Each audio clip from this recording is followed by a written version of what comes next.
In the year 1000 BC, a legendary kingdom rose from the scorching desert dust, etching the name of ancient Israel into the very bedrock of human history. It is a land where every stone tells a story of survival, and every valley echoes with the ghosts of forgotten empires. Beneath the golden domes and weathered walls of Jerusalem, a city conquered more than 40 times, lies a labyrinth of secrets hidden for 3 millennia. This sacred soil has witnessed more blood, gold, and prayer than perhaps any other place on earth. But what if the stories we have been told are only the surface of a much deeper mystery? Recent evidence suggests silent sacrifices and lost structures that challenge everything we thought we knew about this ancient world.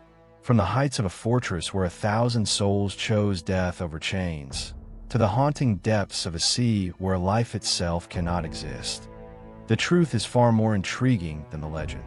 We are about to peel back the layers of time to uncover the echoes of eternity. What truly happened in the shadows of the Promised Land? By the 10th century BC, the kingdom of ancient Israel had become the most coveted corridor in the known world. It was a strategic bridge where the ambitions of Africa, Asia, and Europe collided in a struggle for dominance. This narrow strip of land was far more than a spiritual refuge. It was the ultimate prize. To control these roads was to command the flow of wealth and the very pulse of ancient global trade. Under the expansion of King Solomon, the city of Jerusalem transformed from a modest fortress into a center of staggering opulence. Its fame grew so great that it attracted queens and scholars from the furthest reaches of the earth. The first temple, described as a marvel of cedar and refined gold, stood as the crown jewel of this era. It was not merely a sanctuary, but a symbol of a divine alliance that neighboring empires viewed with both awe and deep suspicion. While the Israelites solidified their unique laws, the shadows of monumental powers began to stretch across the Judean hills. To the south, Egypt watched with calculating eyes, while the Assyrian war machine gathered strength in the north. Historians suggest that the tension was not just military, but deeply ideological. In a world saturated with stone idols and tangible gods, this kingdom proclaimed the existence of an invisible, singular power. This clash of worldviews turned the region into a laboratory of human resilience. Every stone laid in the walls of Jerusalem was a silent declaration of war against the oblivion that had swallowed so many other nations. Hidden beneath the streets we walk today, massive cisterns and secret tunnels reveal a defensive ingenuity that seems impossible for the time. These engineering feats allowed the city to breathe, even when surrounded by the most ruthless armies. But perhaps the most overlooked detail of this era is how the scarcity of water shaped the psychology of the people. They learned to harvest life from the driest rock, turning every drop into something sacred and every well into a fortress. The prosperity of the kingdom relied on a fragile web of tributes and complex alliances. It was a delicate balance that kept the predatory empires of the East at bay, if only for a few golden generations. However, peace in the Levant was often a fleeting illusion. The distant thunder of Mesopotamian war horses began to echo through the valleys of Canaan, signaling the end of an era. The Babylonian threat was no longer a rumor, but a looming reality that threatened to erase everything Solomon had built. A force was approaching that sought not just conquest, but the total annihilation of a cultural identity. As the sun began to set on the first great age of Israel, the people prepared for a trial that would test the limits of human faith. The stage was set for a confrontation that would leave scars on the earth for the next 3,000 years. In 587 BC, the horizon of Jerusalem was darkened by the suffocating dust of Nebuchadnezzar II's legions. The Babylonian siege was not merely a military maneuver, but a test of endurance that pushed the holy city to the absolute limit of desolation. Historians describe months of an eerie, heavy silence behind walls that, for centuries, had seemed impenetrable. What was once the crowning pride of Solomon's legacy was transformed into a stone trap under the relentless Judean sun. When the defenses finally crumbled, the ancient world witnessed the unthinkable. The first temple, the epicenter of Israelite faith and identity, was consumed by flames that could be seen from miles away, marking the end of an era. But the greatest mystery of this collapse lies not in the fallen stones, but in what vanished amidst the smoke and chaos. Ancient reports and modern archaeological studies suggest that the most sacred treasures, including the Ark of the Covenant, were never found by the conquerors. Had the most coveted object of antiquity been hidden in secret tunnels that still challenge explorers today? Or did its sudden disappearance symbolize a deeper shift in how the divine would interact with humanity? What followed was one of the most painful and, paradoxically, the most transformative chapters in the human story. Thousands were bound in chains and led away to the banks of the rivers of Babylon, far from their ancestral hills. It was in this forced exile that Israel's identity underwent a profound metamorphosis. Without a physical temple to house their traditions, the people were forced to find a new way to keep their essence alive in the heart of a foreign empire. Legends say the waters of the Euphrates witnessed the birth of a resilience the world had never seen before. History ceased to be written in monuments of gold and began to be engraved in the collective memory and on fragile sacred scrolls. But while the exiles wept with longing, a new force and an unexpected hope appeared on the eastern horizon. The Persian Empire was advancing like a colossal shadow, ready to redraw the map of global power once again. Jerusalem's fate seemed sealed by oblivion, but what the Babylonians did not foresee was the strength of a people who had learned to carry their homeland within their hearts. The fall of the walls was not an end, but the beginning of a journey that would span millennia. It is here that history takes a turn that defies all traditional logic of military conquest.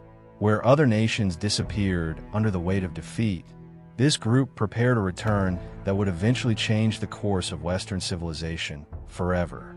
But the questions echoing beneath the desert sands remain without a definitive answer.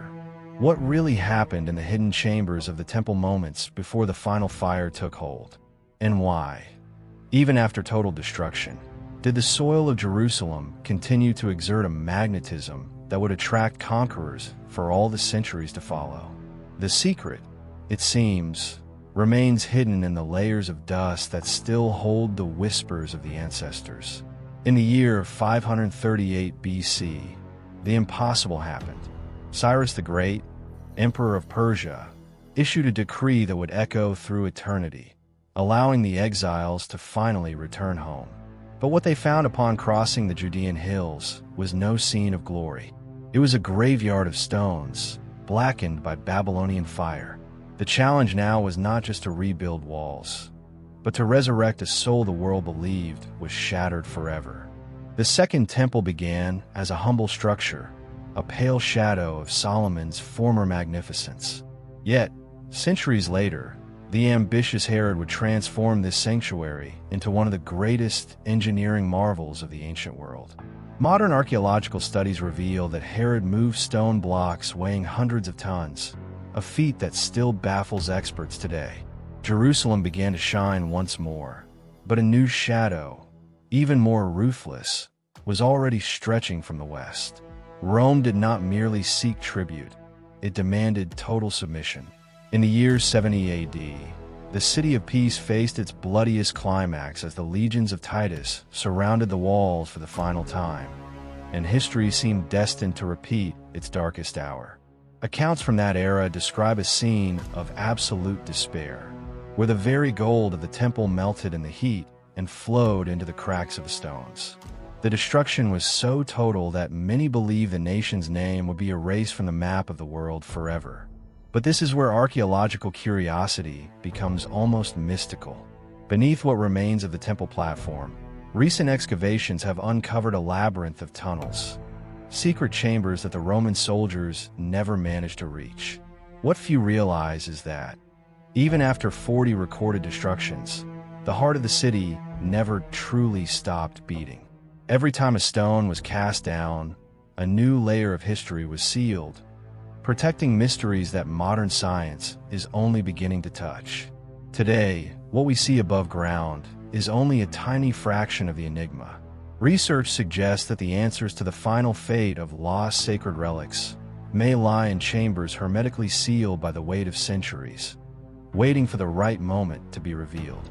Perhaps the greatest secret of ancient Israel is not what was lost, but what survived the impossible. A city reduced to ashes dozens of times remains the central axis of a memory that refuses to bow to time or conquerors. This trajectory teaches us that some roots are simply too deep to be uprooted by swords or empires. What began as a rocky hill chosen by David became an eternal witness to a resilience that defies every law of logic. While the world continues to gaze at these stones with fear and reverence, the sacred soil maintains its silence.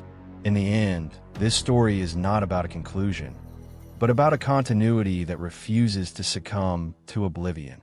Today, high-tech archaeology focuses its efforts on areas that have remained untouched for millennia, such as the subterranean labyrinths stretching far beyond the visible walls.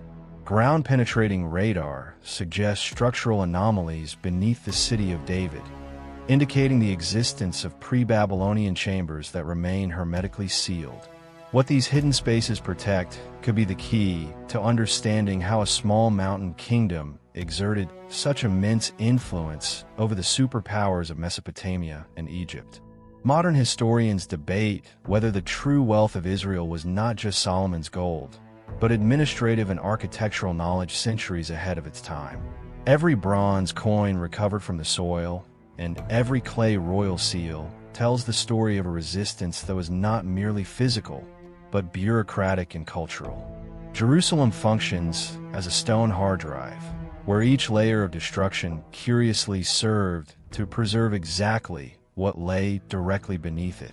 This phenomenon of preservation through chaos allowed traces of ancient rituals and laws to reach us, defying the erosion of centuries and the fury of empires. But the question that remains in the air, echoing between the cracks of the millennial walls, is far deeper than a simple search for lost treasures. What exists in this soil that causes humanity, even after 40 falls, to continue returning to these same stones in search of meaning? Is it merely the weight of tradition, or is there a geographical and spiritual mystery that we have not yet been able to fully decode? Your perspective is essential to keeping this search for answers alive. Share your thoughts with us and join our journey to ensure you don't miss the next chapters of this investigation. We continue to dig into the past, understanding that tomorrow is merely a reflection of the voices that the ruins still insist on whispering. For in Jerusalem, the end is never final. It is only the silent foundation for what is about to re-emerge from the sands of time.